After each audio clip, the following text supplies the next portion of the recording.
Imagine a country on the edge of civil war. Political tensions are rising, foreign powers interfering, and a society deeply divided because of sectarianism. This was Lebanon in 1958. In this video, we'll break down what caused the 1958 crisis and how it escalated into violence, and how it ultimately led to the rise of Shehabism. To understand the crisis, we need to go back to the presidency of Camille Chamoun, who ruled Lebanon from 1952 to 1958. Chamoun was strongly pro-Western. During the Cold War, he aligned Lebanon with the United States and supported the Eisenhower Doctrine, a policy aimed at limiting Soviet influence in the Middle East.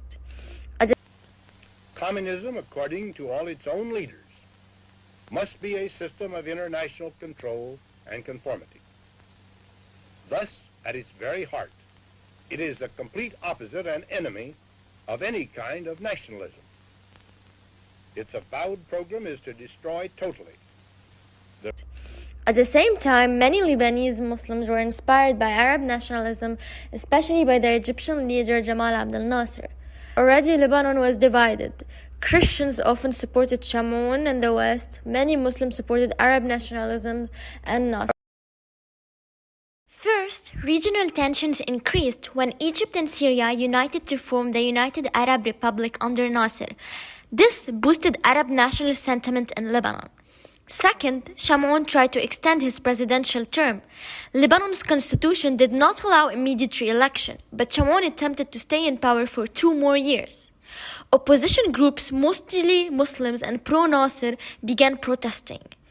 Third, the Baghdad Pact influence. It was created in 1955, a Cold War alliance between Iraq, Turkey, Iran, and Pakistan and the United Kingdom, aimed at containing Soviet influence in the Middle East. Although Lebanon did not join the pact, however, it did impact Lebanese politics.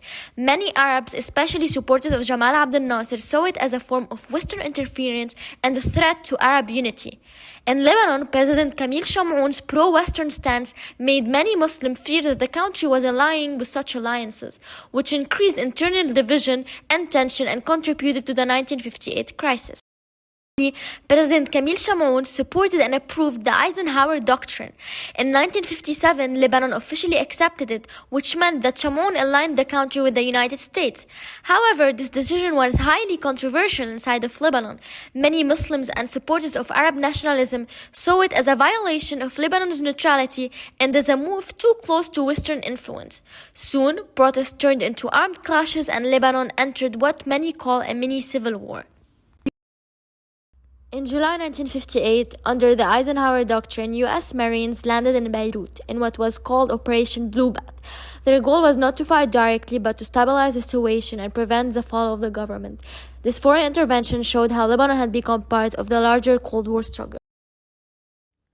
Fouad Chehab was the president of Lebanon from 1958 to 1964. But more importantly, he was the commander of the Lebanese army during the 1958 crisis. What made him stand out is that he kept the army neutral during a very divided and violent period, which helped Lebanon from falling into a full civil war. After the crisis, he became president as a compromise candidate accepted by both sides. He had a name for many of those politicians in power. He called them les fromagistes because they treated the state like something to divide and distribute among themselves. So when he became president, he wanted to change that. And this is where the concept of Shehabism emerged. Shehabism was not just a political ideology, but more of a governing approach. It focused on strengthening the Lebanese state, building institutions, and reducing inequalities between the different regions and sects. Development was concentrated in Beirut, leaving regions like the south, Akkar, and the Bekaa marginalized. That's why I brought in the French research mission IRFED to study Lebanon's social and economic conditions. I established the Civil Service Council and the Central Inspection Board to promote professionalism and accountability. My government worked on social policies to benefit more Lebanese citizens.